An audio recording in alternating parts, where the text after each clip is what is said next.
오늘 말씀은 계속해서 하나님께서 호세아를 통해 이스라엘의 우상 숭배하는 것을 책망하시는 모습입니다. 더불어 오늘 마지막 부분에 보면은 북이스라엘뿐만 아니라 남유다까지도 하나님께서 곧 심판하시겠다라고 하는 내용을 담고 있습니다. 제가 오늘 말씀을 시작하기에 앞서서 제가 지난주에 설교를 좀 몇 가지를 실수했어요. 원고에 없는 이야기를 쭉 설명하다 보니까 요거는 좀 짚고 넘어가야 될 것 같아서 제가 북이스라엘이 망할 때 이 아수르의 왕이 쳐들어와서 예루살렘을 에워쌌다 그랬어요. 예루살렘은 남유다의 도성입니다. 사마리아를 뒤집어 쌌었어요. 이렇게 덮었었어요. 둘러쌌어요. 제가 요거를 꼭 정정을 하고 가야 될 것 같아서 혹시 지난주에 말씀을 들었던 분 중에 이 아수르가 망할 때 예루살렘이 둘러싸였구나 생각하시면 안 돼요. 사마리아가 수도였습니다. 성읍이었습니다. 그곳을 아수르가 에워쌌고 결국 BC 722년에 멸망하게 되는 장면이었어요. 오늘 계속해서 하나님께서 이 호세아를 통해 말씀을 하세요. 너희들 너무 우상 숭배하는구나. 내가 그렇게 경고를 했는데 여전히 우상 숭배하고 있구나. 북이스라엘 너희들뿐만 아니라 남유다도 역시 여러 성읍들을 견고하게 쌓지만 그것이 나를 의지하는 것이 아니구나. 결국 너희들은 심판받게 될 거야. 경고의 메시지죠. 제가 여러분들께 뭐 하나 여쭤볼게요. 여러분이 자신을 평가할 때 자존감이 높으신 편이세요? 낮은 편이세요? 낮으세요. 우리 이순애 권사님 낮으시고. 다들 어떠세요? 나의 자존감은 좀 어느 정도인가? 우리 진주자매님은 좀 어때요? 나는 좀 자존감이 높은 편이에요? 낮은 편이에요? 낮은 편이에요. 뭔가 찬송자매는 좀 어때요? 나는 좀 높아요? 낮아요? 솔직하게 얘기해도 돼요. 높을 것 같아. 좀 높은 편이에요? 여러분들 저한테 한번 물어봐 주세요. 저 높을 것 같아요? 낮을 것 같아요? 전 하늘을 찔러요. 전 하늘을 찔러요. 지금 이 정도 된 게 하나님께서 저를 오랜 시간 훈련을 시키셔서 이 정도 된 거지, 저는 원래 미국 처음에 넘어올 때 저는 세계 최고 가장 훌륭한 사역자인 줄 알았어요. 근데 지금은 낮아져서 저는 아주 무익한 종입니다. 하지만 그럼에도 불구하고 저의 자존감은 높아요. 왜요? 저는 제 자신을 너무 사랑해요. 왜요? 내 몸과 같이 이웃을 사랑하려면 내가 내 몸을 사랑해야 될 거 아니에요. 하나님께서 나를 불러주셨고 하나님께서 나를 너무너무 소중한 존재로 마스터피스로 나를 여겨주셔서 나를 구원시키셨다는데, 나를 주의 종으로 불러주셨다는데 자존감이 낮으면 되겠어요? 다시 한번 여쭤볼게요. 여러분들 자존감 높으세요? 낮으세요? 높으셔야 돼요. 높으셔야 돼요. 우리가 이 포인트를 잘 알아야 돼요. 내가 그저 자존감이 높은 게 아니라 예수님 믿고 하나님의 자녀가 된 시점부터 우리의 자존감은 높아야 되는 거예요. 우리 특히 한국 사람들이 약간 유교적인 문화 때문에 내가 나를 너무 이렇게 드러내면은 잘난 척 한다는 소리 들을까 봐 우리를 자꾸 이렇게 숨기는 경향이 없지 않아 있어요. 그렇죠? 근데 제가 가만히 보니까 이 미국 분들은 내가 조금만 경험했어도 그거 잘하세요? 그럼 너 진짜 잘한다고 얘기하잖아요. 제가 실제로 달라스에 있을 때 어떤 미국 친구가 있어서 자기 드럼을 좀 친대요. 그래서 되게 잘 친대요. 그래서 내가 치는 걸 한번 봤는데 비기너야, 완전 비기너. 근데 한번 쳤다고 해서 되게 이 자존감이 높은 거, 우리가 좀 그것도 배울 필요는 있어요. 근거 없는 자존감은 안 되고, 그래도 자존감이 내가 하나님의 자녀로서의 자존감이라면 우리는 높아야 한다라는 것이죠. 자녀는요, 부모 밑에서 있을 때 특별히 사랑받는 그 가정의 문화 가운데 있을 때 그 자녀는요, 자존감이 높을 수밖에 없어요. 늘 격려받고 칭찬받고 인정받는 가정에서 자란 자녀는 자존감이 높을 수밖에 없죠. 빛나게 되는 거예요. 하물며 예수님 믿고 하나님의 자녀가 된 저와 여러분들이라면 자존감이 높아야 되겠죠. 우리의 자존감은요, 세상 가운데서도 빛나야 하는 거예요. 이렇게 축 처져가지고 사는 게 아니라 세상 가운데 나가는 저와 여러분들은 이 당당한 자존감을 가지고 살아가야 돼요. 왜요? 우리가 돈이 많아서가 아니에요. 실력이 좋아서, 뭐 빽이 좋아서? 권력이 있어서? 아니에요. 하나님의 자녀이기 때문에 그 자체만으로도 세상 가운데 우리는 빛나야 하는 것입니다.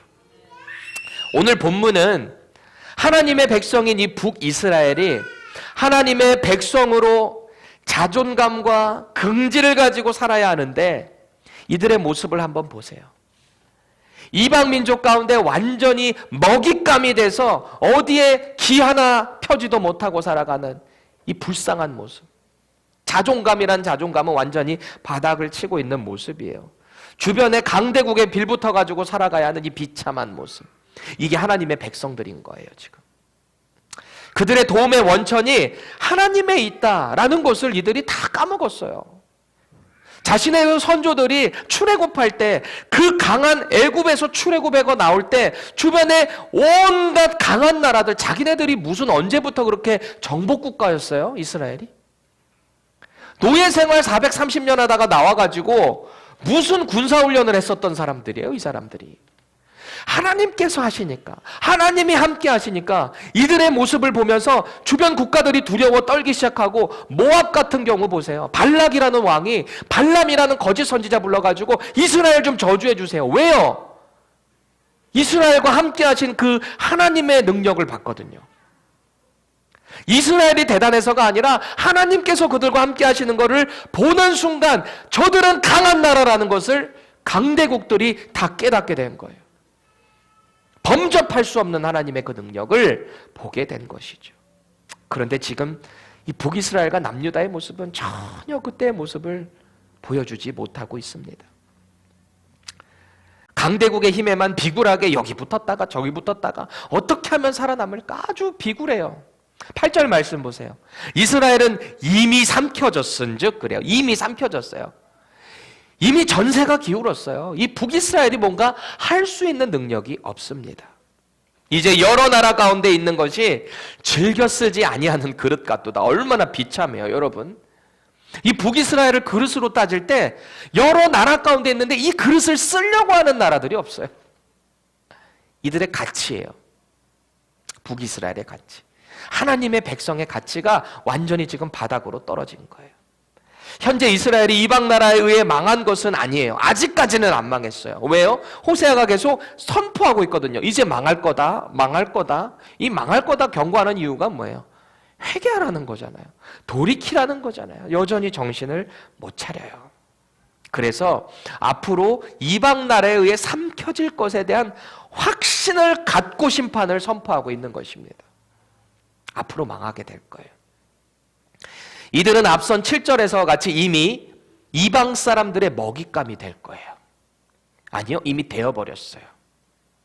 하나님을 떠난 이들의 백성, 이 북이스라엘의 모습 가운데 과거에 하나님이 함께 하셨던 영광이라고는 찾아볼 수가 없습니다. 그래서 8절에서 이들은 이미 하나님을 섬기지 않는 이방 민족들의 먹잇감으로 전락했다라는 것입니다. 얼마나 비참해요. 이들의 존재는 마치 토기장이가 여기저기 쓸데없어가지고 버려버리는, 그렇게 버려진 그릇과 같다라는 것입니다. 어쩌다가 하나님의 백성이 이 지경이 됐을까요? 어쩌다가. 하나님 백성의 자존감이라고는 찾아볼 수가 없어요. 물론 나름대로는 그런 마음이 있을 수 있겠죠. 우리는 그래도 하나님의 선민인데 이 근거 없는 자신감, 모두가 인정하지 않는데 자기들 스스로만 자신감을 갖고 있는 거예요. 9절 보세요. 북이스라엘은 마치 혼자 떨어져 있는 외로운 들나귀 같대요. 외로운 들나귀. NIV로 보니까 wild donkey입니다. wild donkey. 여러분들 들에 있는 당나귀 본 적 있으세요? 진짜 제가 저기 큰 넓은 평야에 당나귀들 풀어놓은 걸 봤거든요. 완전히 얼마나 진짜 이게 막 정말 정신 없어요. 막 뛰어다니고 이 또 정욕이 얼마나 불타오르는지 이 당나귀들이 말이죠. 실제로 들나귀는요, 사막이나 평원 이런 고원에 서식하는데 일단 들이라고 하는 자체가 야생을 뜻하잖아요. 그러니까 뭔가 컨트롤이 안 돼요. 저 들나귀 자체가 자유분방하고 욕정이 또 얼마나 타오르는지 통제가 쉽지 않은 동물, 바로 들나귀입니다. 북이스라엘이 들나귀 같다는 거예요. 이 표현을 히브리어 문자적으로 보면 그 혼자 고독하게 있는 야생 당나귀라고 되어 있어요. 이것은 하나님과 이스라엘의 관계로 이해될 수 있어요. 하나님과 함께 해야 되는데 혼자 떨어져 있는 통제되지 않는 야생 당나귀. 하나님께서는 계속해서 이스라엘과 교제하고 함께하기를 원하세요. 여러분, 하나님이 왜 제사 받기 원하시겠어요? 교제하고 싶으셔서, 함께하고 싶어서, 여호와를 알라, 힘써 알라. 왜요? 여호와께서 우리와 함께하고 싶어 하셔서 그렇게 알아달라고. 아니, 창조주 하나님께서 그렇게 부탁을 하는 게 말이 되겠어요? 이스라엘은 그 은혜로운 손길을 뿌리치고 여호와로부터 벗어나서 스스로 서려고 저렇게 혼자 고독하게 앉아있는 들당나귀처럼 있는 거예요. 고독하게. 사실 이 구절은 역사적으로 이스라엘이 아수르나 애굽과 같은 이방 나라들의 도움을 얻기 위해서 막대한 조공을 바치는 걸 지적하고 있는 거예요.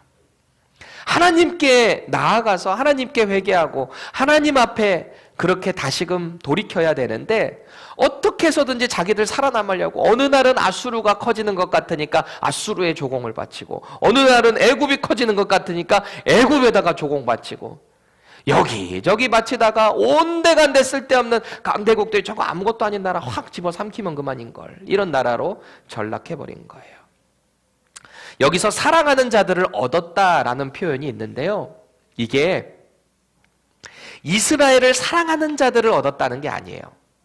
그러니까 이스라엘을 누군가가 사랑하는 자들이 생겼다는 게 아니라 이스라엘이 사랑해야 할 대상을 얻었다라는 말이거든요. 이게 뭔가 조금 표현이 애매한데 이 표현을 세 번역으로 다시 한번 다 같이 읽어보겠습니다. 시작. 외로이 떠돌아다니는 들나귀처럼 아시리아로 올라가서 도와달라고 빌었다. 에브라임은 연인들에게 제 몸을 팔았다. 우리가 계속해서 이런 표현 보잖아요. 호세아서를 볼 때마다 우리가 느끼는 게 뭐예요? 북이스라엘을 마치 어떤 삭슬 받고 몸을 파는 창녀와 같은 그런 영적인 간음하는 나라로 보잖아요. 실제로 간음도 일삼았고 우상 숭배한답시고 아주 간음을 일삼았고 말이죠. 이스라엘이 사랑해야 될 분은 오직 하나님이시잖아요. 그런데 이들은요, 어려움에 처할 때마다 하나님께 나아가기는커녕 계속 강대국에게만 도움을 요청했다라는 것입니다. 하나님의 능력을 보지 못해요. 선조들이 하나님을 찾았을 때 다시 회복시켰던 그 역사를 분명히 알아야 되는데 그것을 깨닫지 못합니다. 결국 그 결과는 10절 보세요. 그들이 여러 나라에게 값을 주었을지라도 이제 내가 그들을 모으리니 그들은 지도자의 임금이 지어준 짐으로 말미암아 쇠하기 시작하리라. 그래요. 하나님께서 이방 나라의 침략 자체가 그저 이방 나라들이 갑자기 새가 커져가지고 우연치 않게 공격한 게 아니라 하나님께서 그들을 도구로 사용하셔서 북이스라엘을 심판하시는 징계라는 것을 알려주고 계신 거예요. 특히 조공을 받는 쪽과 이 바치는 쪽의 입장 차이가 아주 달라요. 아주 달라요. 조공을 바치는 쪽에서는 어떤 마음으로 조공을 바치겠어요? 우리 좀 잘 봐주세요. 제가 이 조공 드렸으니까 우리 좀 잘 좀 지켜주세요. 우리나라 힘들 때 좀 지켜주세요. 이거잖아요. 그래서 조공 바치는 거잖아요. 우리 공격하지 말아주세요. 이거잖아요. 그런데 받는 쪽에서는 어떨까요? 조공을 받는 쪽에서. 처음에는 그냥 그래 잘했다. 근데 정말 그게 만족스러울까요? 또 다음 것을 얻기 위해서 시간을 둘 뿐입니다. 그렇게 한 번, 두 번 받다 보니까 받는 수의 욕심이 점점 늘어나겠죠. 그러다가 조금 마음이 틀어지게 되면 어떻게 해요? 그날을 삼켜버리겠죠. 처음에는 협상이나 동맹이 이루어지는 것 같지만 조금이라도 틀어지면 강한 나라가 약한 나라 삼키는 게 뭐 일이겠어요? 마치 사탄이 우리를 대하는 모습과 같아요. 처음에는 뭔가 달콤한 유혹으로 우리에게 세상의 것을 안겨주기 시작합니다. 신앙생활 잘하던 사람에게 신앙생활 안 해도 뭔가 일이 잘 풀리는 것처럼 기회를 주기도 합니다. 사탄이 그런 능력 없을 것 같아요? 심지어 하나님의 아들 예수님에게도 그런 유혹으로 찾아왔는데 못할 것 같아요. 능력이 있어요. 우리가 거기에 한두 번 속아 넘어가기 시작하면요, 하나님을 점점 멀리하게 되잖아요. 처음에는 우리가 달콤하게 모든 것들이 하나님 없이도 되는 것 같지만 어느 순간부터 서서히 나락을 향해서 걷게 될 거예요. 그러다가 어느 순간 사탄은 처음에 줬던 것을 하나 둘씩 뺏어가게 될 거예요. 그리고 사탄은 그 하나님의 백성의 모든 것을 삼키려 들 겁니다. 이게 사탄의 전략이에요. 시간이 갈수록 마음에 공허함이 쌓여가게 될 거예요. 그리고 과거의 그 모든 어려움들을 자꾸 생각할 때마다 이런 마음이 들겠죠. 내가 옛날에 그 영광이 있었는데 내가 왜 지금 이 지경이 되었지? 어려움 가운데 있게 되잖아요. 그 과거의 영광을 생각하다가 결국은 자살하게 되는 얼마나 많은 사람들을 보게 됩니까? 처음에는 좋은 것으로 줬지만 사탄은 그 생명을 앗아간다는 것을 꼭 기억해야 됩니다. 여기서 쇠하다라는 표현이 있어요. 쇠하다. 이 단어는 영어로 보면요, diminish예요. diminish. 뭔가 줄어들고 감소하다라는 뜻인데, 뭔가 처음에는 잘 얻는 것 같지만 점점점 쇠해지는, 감소해져가는 그림이에요. 여러분, 예전에 아프리카에, 예전에 소말리아 같은 나라에서 그런 기근에 있는, 어려움에, 가난에 있는 그런 아이들을 위해서 많이 모금 활동하고 그랬잖아요. 그때 제가 아직도 너무 생생한 게, 아이가 분명히 굶어 죽어가는 아이들이 많은데 몸은 빼짝 말랐죠. 근데 배는 어때요? 복수가 차가지고 이렇게 올라왔잖아요. 몸은 빼짝 말랐어요. 저는 마치 그들의 모습이 떠오르는 거예요. 지금 이스라엘의 모습이 그러지 않겠어요? 배는 뭔가 만족한 것처럼 착각을 하게 되지만 이게 원래 자기의 배가 아닌 거예요. 뭔가 병들어서 점점 죽어가는데 몸은 빼짝빼짝 말라가는데 저렇게 쇠해서 감소해가기 시작하는데 하나님의 영광을 떠나서 하나님의 은혜를 점점 소멸해가는 이들이 그걸 깨닫지 못해요. 온몸이 앙상하게 뼈만 남아있는 상태. 이 히브리어 단어가 메아트라고 하는 단어인데요, 작은 가치, 거의 뭐뭐하지 않다라는 뜻이에요. 지금 북이스라엘의 밸류가 small value가 된 거예요. 세상이 바라볼 때 북이스라엘의 밸류가 아주 가치가 없는, 여기저기도 쓸데없는 그릇과 같은 존재, 그런 가치로 전락했다라는 것입니다. 이들은 그렇게 점점 말라가다가 죽게 될 거예요. 그들이 이처럼 무가치한 존재로 전락한 시점이 언제부터였을까요? 이들이 왜 이렇게 전락하게 됐을까요? 그 시점이 있을 거 아니에요. 망해가기 시작하는 그 시점. 12절 함께 읽겠습니다. 시작. 내가 그를 위하여 내 율법을 10,000가지로 기록하였으나 그들은 이상한 것으로 여기도다. 하나님의 말씀이 있어요. 그 말씀을 한 번, 두 번 스킵하다 보니까 점점 사람이 이상해져 가기 시작하는 거예요. 하나님의 말씀을 떠난 사람은 점점 병들어 갈 수밖에 없어요. 자신은 몰라요. 나는 여전히 하나님 가운데 있다고 착각해요. 은혜 자리를 벗어나다 보면요, 나 혼자도 스스로 은혜 가운데 거할 수 있을 것 같죠? 전혀 그렇지 않습니다. 은혜의 자리 가운데 그 본드 안에 있지 않게 되면요, 점점 나는 이상한 사람이 돼가는 거예요. 여기서 말하는 10,000가지 정확한 숫자, 이 10,000가지 율법이라는 게요, 진짜 실제로 10,000을 이야기한다기보다는 수만 가지, 즉 정말 수없이 많은 하나님의 그 말씀을 의미하고 있는 거예요. 많은 것이라는 의미죠. 그렇게 수만 가지의 자세하고도 상세한 하나님의 율법, 지침을 주셨는데도 불구하고 그것을 떠나서 살다 보니까 결국 쇠하게 되어 있다라는 것입니다. 그때부터 포인트로 점점 나락을 치게 되어 있는 거예요. 하나님께서 이스라엘을 위해 당신의 율법을 친히 기록해 주셨잖아요. 얼마나 놀라운 일이에요. 저는 너무 궁금해요. 모세에게 이 두 돌판의 모든 율법을 다 일일이 손수 빠박 기록이 됐을 텐데, 이게 뭐 10개라는 영화에 보면은 하늘에서 불이 쫙 해가지고 쫙쫙 들어가잖아요. 저도 너무 궁금해요. 실제로 어떻게 그렇게 기록이 됐을까? 처음에 그 들고 내려온 거 그냥 금송아지에다 부시고 올라가가지고 다시 또 새겨주시잖아요, 하나님이. 와, 그거를 두 번째 목격하는 모세의 마음이 어땠을까? 파박파박 할 때 불꽃이 튀겼을까 안 튀겼을까 막 되게 궁금해요. 쓸데없는 게 궁금할 때가 많은데, 저는 얼마나 영광스러운 말씀이에요. 하나님께서 직접 주신 말씀, 그렇게 상세하게 일일이 수만 가지로 알려주셨음에도 불구하고 그 말씀을 떠나는 거예요. 그때부터 쇠퇴해져 가는 거죠. 그러니까 이스라엘이 하나님의 뜻을 알지 못해서 범죄한 게 아니라는 거예요. 말씀이 있는데도 불구하고 어떻게 살아가야 되는지 알면서도 그것을 하지 않았던 거예요. 의도적으로 그것을 이상하게 여기는 죄를 범했다라는 것입니다.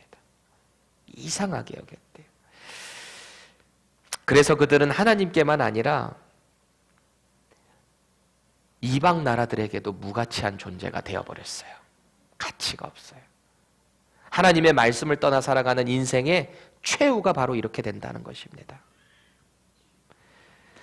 보통 자신의 생명을 끊는 사람들이 왜 끊게 될까요? 내 생명의 가치를 무가치하게 느낄 때, 내 존재가 무존재처럼 느껴질 때, 그때 자살하는 거 아니에요? 더 이상 희망이 없다라고 생각될 때, 내가 얼마나 소중한 존재인지 잃어버리게 될 때.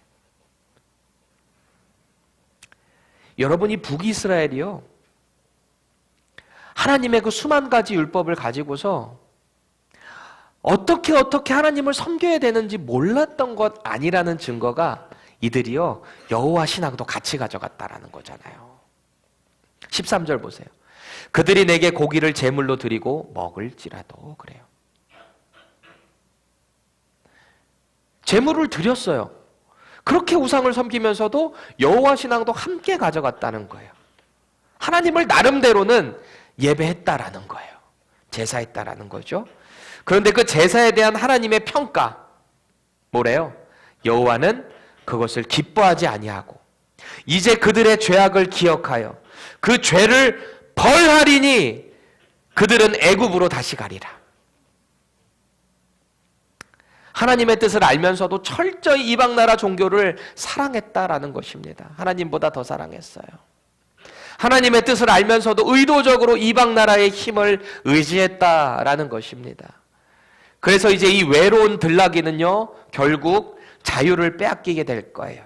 그래서 마치 430년 동안 노예 생활을 했던 그 노예의 신분으로 돌아가게 될 것이다 라고 경고하고 있습니다. 왜냐하면 이들은요, 14절 보세요. 자기를 지으신 이를 잊어버리고 왕궁들을 세웠대요. 북이스라엘이.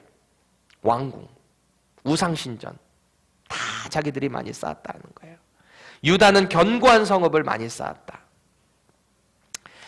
이 호세아 선지자는 이 죄악상에서만큼은 북이스라엘뿐만 아니라 남유다도 포함을 시킨 거예요. 지금 북이스라엘 얘기하고 있다가 이 왕궁이나 우상신전, 저기서 원래는 우리 개역개정 왕궁이라고 되어 있는데요, 신전이라는 얘기, 템플들을 북이스라엘이 많이 세웠다라는 거예요. 하나님의 거룩한 백성, 제사장 나라였던 이스라엘의 12지파는 이제 그래서 하나님의 심판을 다 받게 될 거예요. 우리가 좀 더 생동감 살려서 현대인의 성경 다 같이 읽어볼게요. 시작. 이스라엘은 자기를 지은 자를 잊어버리고 우상신전을 많이 세웠으며 유다는 요새성을 많이 쌓았다. 그러나 내가 불을 보내 그 우상신전들과 성들을 소멸할 것이다. 북이스라엘은 일단 계속해서 반복되어 내려오는 여로보암 1세의 죄에서 떠나지 못했다는 거예요. 원래 신명기 12장에서 중앙성소의 개념 예루살렘, 하나님께서 택하신 그 성소에서만 예배를 해야 되는데 이 여로보암 1세라는 왕이 북이스라엘을 처음에 창설하게 될 때 가장 북에 있는 베델에다, 그리고 최남단에 있는 단과 최북단에 있는 단과 최남단에 있는 베델에다가 이 성소를 만들었다 그랬잖아요. 그리고 거기다 똑같이 아론이 지었던 죄처럼 금송아지를 만들었다 그랬잖아요. 그래서 이것이 여호와 하나님이다, 여기서 예배해도 된다라는 죄를 지었잖아요. 그 두 곳뿐만이 아니라 여기저기에다가 얼마나 템플을 많이 지어놨는지, 거기서 템플이 지어지면 지어질수록 죄가, 우상 숭배가 더 팽배해졌다라는 평가를 내리고 있는 거예요. 또 남유다는요,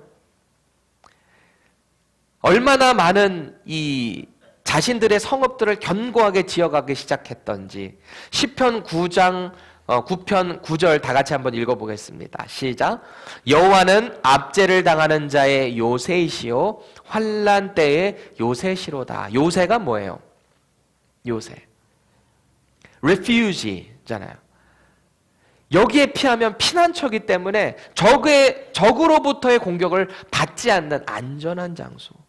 여호와께서 그 refuge, 요새가 되어주셔야 되는데, fortress, 성읍이 되어주셔야 되는데, 견고한 그곳이 돼야 되는데, 이 사람들은요 자꾸 자기들의 힘으로 자기들의 성읍을 쌓아놨고 그렇게 하나님을 떠나기 시작했다는 거예요. 하나님을 의지하지 못하고 자꾸 더 견고한 성읍을 쌓아야 돼. 적들이 쳐들어오니까 우리는 더 견고해져야 돼, 견고해져야 돼, 이렇게 몰두했다라는 것입니다. 그래서 결국 이들 역시, 남유다 역시 하나님을 떠난 그 무가치한 존재로 전락해버릴 것이다, 심판받게 될 것이다. 북이스라엘, 남유다 할 것 없이 이스라엘 12지파 모두가 하나님의 선민이 곧 이방 나라들에게 심판을 받게 될 것이다 라는 무서운 말씀이죠. 여러분, 가치라고 하는 단어의 사전적인 뜻을 찾아봤어요. 보니까 이래요. 인간이 어떤 대상과의 관계에 의해 지니게 되는 중요성, 그게 가치예요. 어떤 사람과의 관계에서 그 관계 가운데 드러나는 나의 중요성, 그게 가치인 거예요. 저 사람은 참 가치가 있어. 꼭 물건으로 대한다기보다 저 사람은 참 이 공동체 가운데 가치 있는 사람이야. 그런 말 들어야 되지 않겠어요? 저와 여러분들이 어느 곳을 가든지 저 사람은 참 가치가 있어 말이죠.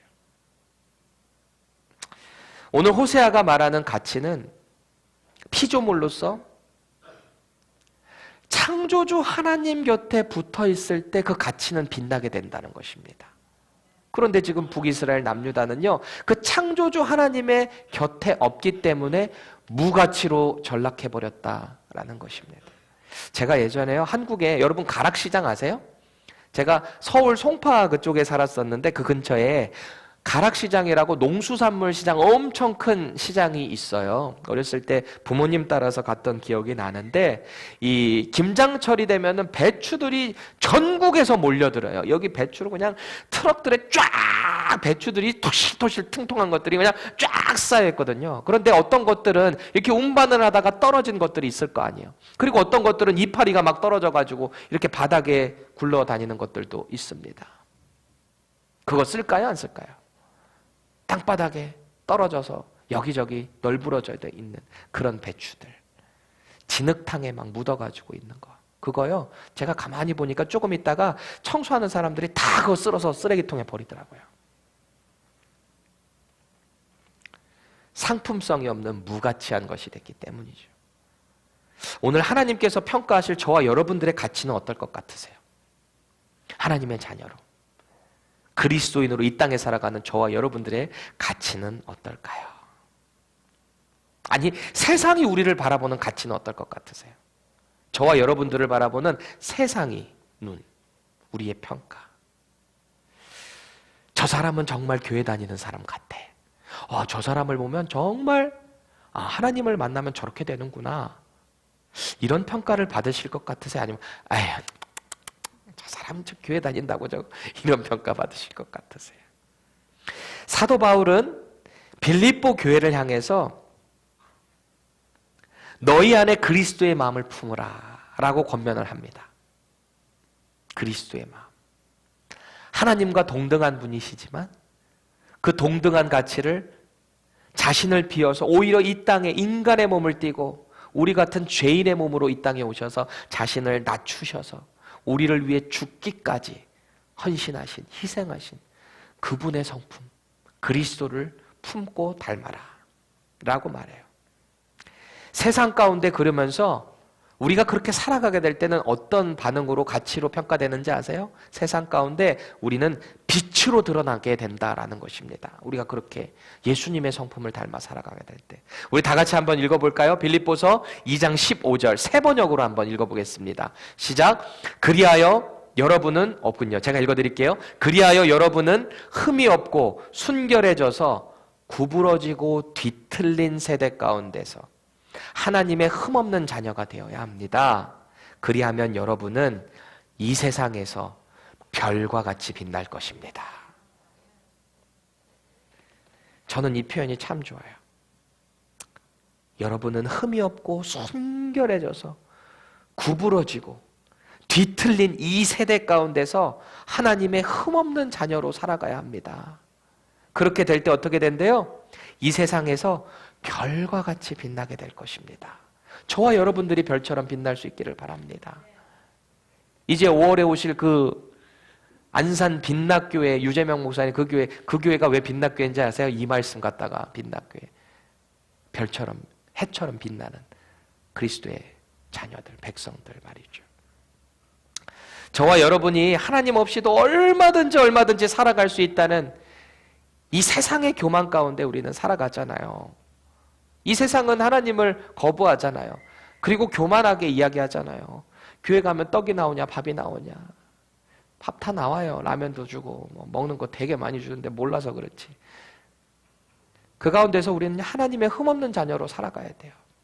하나님의 흠없는 자녀. 흠이 없다는 게 뭐예요? 거룩하다는 거잖아요. 하나님께 제사 드릴 때 레위기에 보면 뭐라 그래요? 언제나 모든 제물은 흠이 없어야 되잖아요. 그래서 인간으로서 흠이 없으신 예수 그리스도께서 우리를 위해서 십자가에서 죽으신 거잖아요. 우리는 흠이 많아요. 우리는 흠 덩어리예요. 하지만 예수님이 우리 안에 거하실 때 우리는 흠이 없는 거룩한 산 제물이 된다는 것을 믿으시기 바랍니다. 우리는 하나님께 그런 존재가 되는 것입니다. 이 세상과는 구별되는 것, 그게 흠이 없는 거예요. 거룩한 것. 하나님께서 거룩하시기 때문에 너희들도 거룩하라. 이 거룩한 흠없음이 저와 여러분들 가운데 있기를 정말 축원합니다. 이 세상 가운데 우리는요 거룩한 백성으로 드러나야 돼요. 빛나야 되는 거예요. 그 방법이 뭘까요? 거짓 없는 온전한 마음으로 예배를 드려야 돼요. 거짓 없는 마음. 습관적으로 나오지 마시고요. 우리가 매번 예배일지라도 그 한 번의 예배가 오늘 마지막으로 내 인생 가운데 드리는 예배처럼 그렇게 예배를 해보세요. 하나님의 그 예배 기뻐 받으시지 않겠어요? 새벽 예배든 수요 말씀 집회든 주일 예배든 할 것 없이 그 예배가 오늘 인류 마지막 예배라고 생각해 보세요. 소홀히 드릴 수 있을까요? 이제 곧 예수님 내려오실 거라고 생각하면 여러분 예배를 소홀히 대할 수 있을까요? 우선 예배서부터 그렇게 시작해 보시자고요. 모든 예배 가운데 최선을 다해서 영과 진리 가운데 하나님의 우리 이 땅에 오신 메시아이신 거룩한 영이신 예수 그리스도와 그분의 진리를 가지고 말씀 가운데 그렇게 예배로 나아가 보시자고요. 하나님이 기뻐 받으시는 거예요. 이미 수만 가지의 말씀으로 우리를 사랑하신다고 하나님께서는 말씀하셨어요. 돌아오라고, 너의 죄 가운데서 돌아오라고, 나랑 교제하자고, 나를 좀 알아달라고. 오늘 요청하시는 그 하나님의 사랑 안에 거할 수 있기를 축원합니다. 하나님의 말씀으로 이 땅에 오신 예수 그리스도의 가르침을 따라 살자고요. 그 가운데 우리와 언제나 함께 하시고 지도해 주시는 성령 하나님을 의지하는 거예요. 동행하는 거예요. 그렇게 저와 여러분들의 인생은 하나님을 떠나서는 결코 빛날 수 없는 거예요. 하나님과 함께 있을 때 우리는 빛나는 거예요. 주의 말씀 가운데 거할 때 우리는 빛나게 되는 것입니다. 우리의 거룩한 몸부림 가운데 영적인 거룩한 우리의 몸부림 예배 자리를 사모하고 날마다 그 예배를 최선을 다해서 드릴 때 하나님께서 기뻐 받으실 거예요. 그럴 때 저와 여러분들은 이 세상이 우리를 바라볼 때 정말 빛나는 가치로 인정받게 될 것입니다. 우리 시간에 함께 찬양했으면 좋겠는데요.